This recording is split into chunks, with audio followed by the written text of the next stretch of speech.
যাদের যাদের বাড়িতে এরকম রোজি ভ্যারাইটিস অ্যাটেনিয়াম রয়েছে, গাছগুলো ঝাড় হচ্ছে না বা বাড়ছে না, আজকের এই শর্ট ভিডিওটি শুধুমাত্র তাদের জন্য। তার আগে আমি একটি কথা বলে নিই, আমার এখানে এই ছোট বড় মাঝারি টবে যতগুলো গাছ রয়েছে আমি প্রত্যেকটি গাছ রিপোর্টিং করেছিলাম। এটার একটি লং ভিডিও আমার চ্যানেলে আপলোড করা রয়েছে, তো যারা যারা দেখেননি তারা অবশ্যই দেখে নেবেন।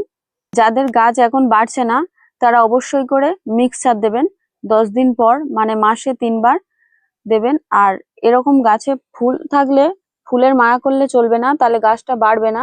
তো তার জন্য এই ফুলগুলোকে কেটে ফেলতে হবে। ঠিক এখান থেকে কেটে ফেলছি, এখান থেকে নতুন নতুন ব্রাঞ্চ বেরোবে।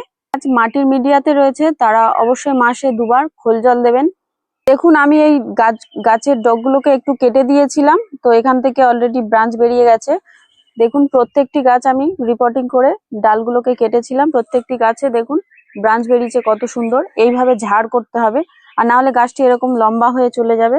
তো তার জন্য গাছের ডালটাকে কেটে ফেলতে হবে। দেখুন এই যে এরকম কেটে ফেলতে হবে, আর এটা এরকম সমানে সমানে বাড়ার জন্য আমি 1 লেভেল করে কেটে দিলাম। তো ভিডিও ভালো লাগলে অবশ্যই একটি লাইক করবেন, আর চ্যানেলে নতুন হলে সাবস্ক্রাইব করে নেবেন। ধন্যবাদ।